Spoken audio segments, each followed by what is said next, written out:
I'm in Bucharest, Romania, about 2/3 of the way through the European leg of my Beyond Order tour, which seems to be going very nicely. I've spent some time over the last few weeks, it's June 16th, 2022, by the way, writing a couple of articles for the Telegraph, one of which I'm going to read to you today, called Butchers and Liars.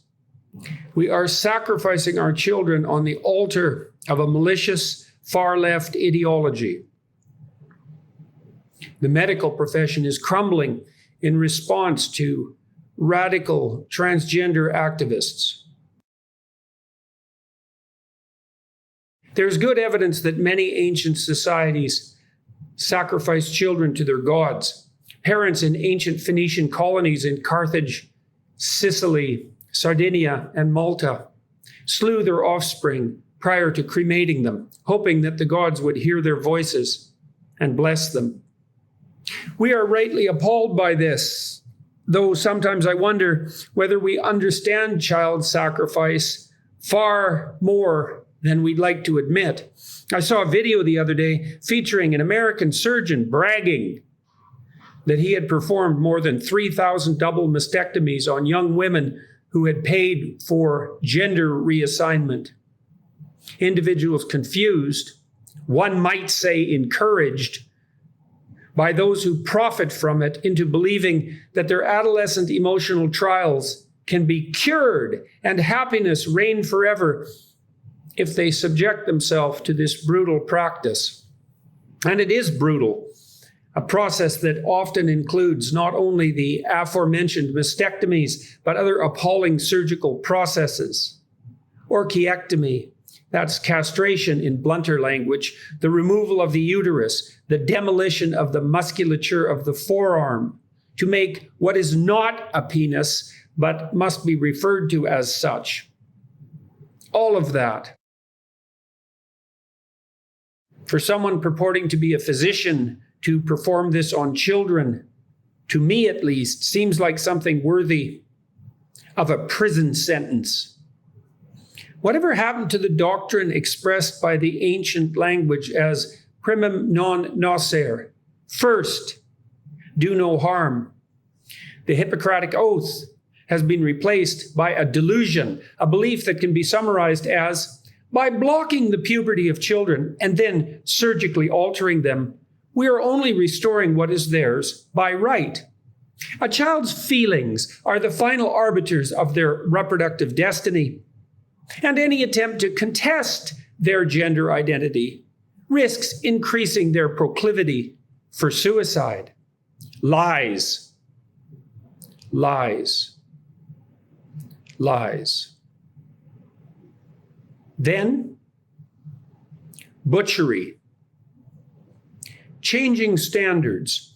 Psychologists, those in my own personal field of medicine, have also surrendered to this groupthink. The American Psychological Association's Task Force on Guidelines for Psychological Practice with Transgender and Gender Nonconforming People, TGNC, insist that psychologists and other professional counselors offer trans-affirmative care, starting with such niceties as displaying TGNC affirmative resources in waiting areas. Practitioners are also asked to examine how their language, e.g., use of incorrect pronouns and names, may reinforce the gender binary in overt or subtle and unintentional ways. These guidelines first read like a manual of indoctrination written by Marxist ideologues, and second, like a document designed to undermine and destroy the practice of therapy itself.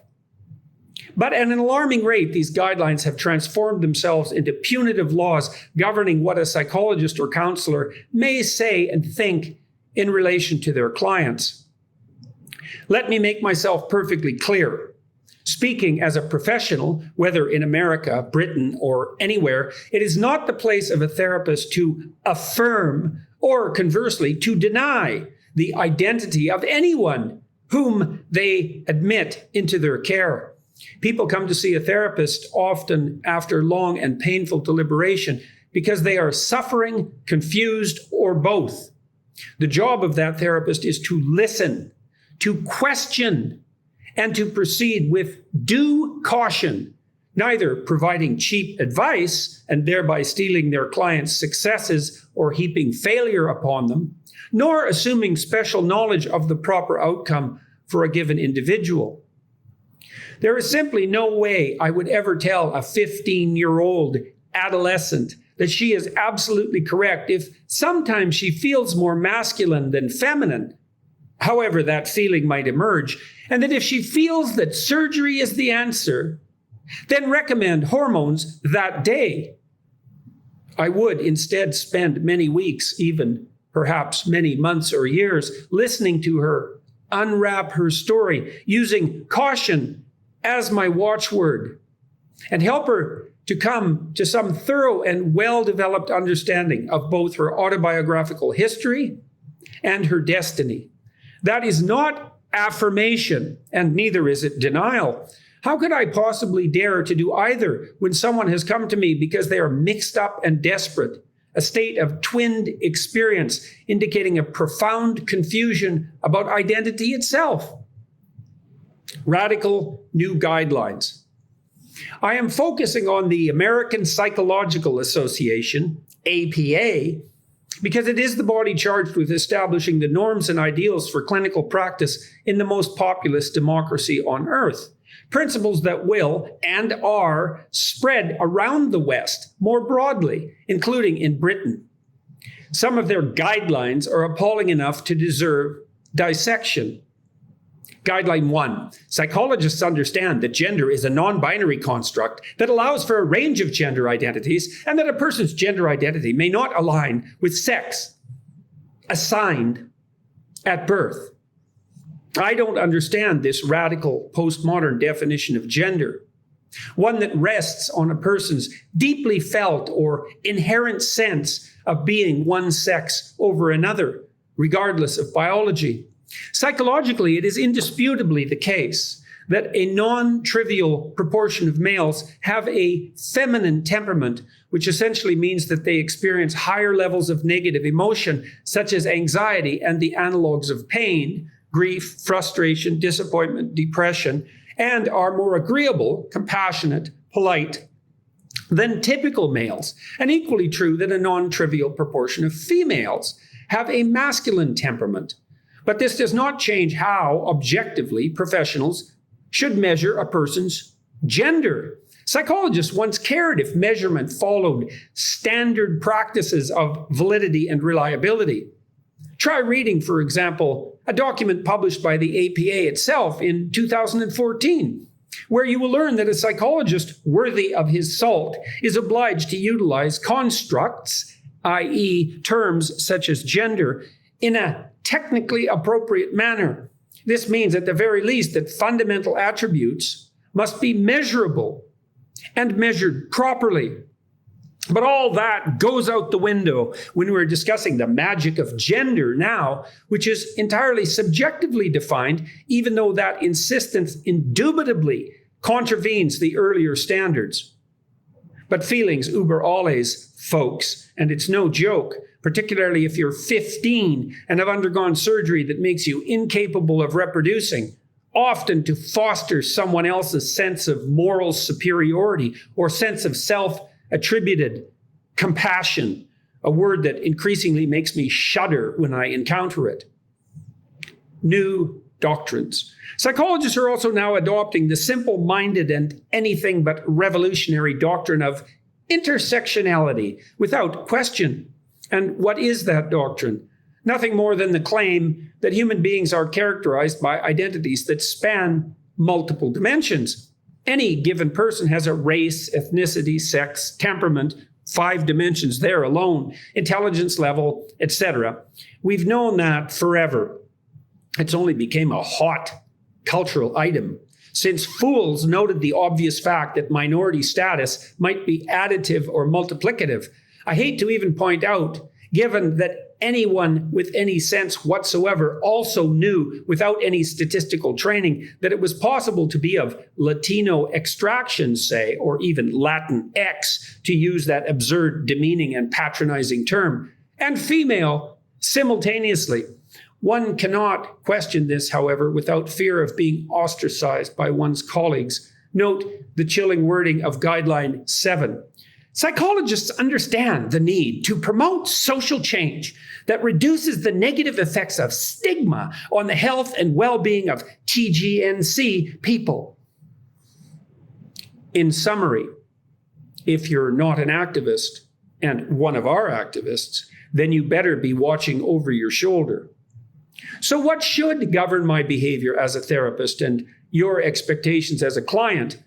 The answer to that is whatever the activists deem a priority at their whim.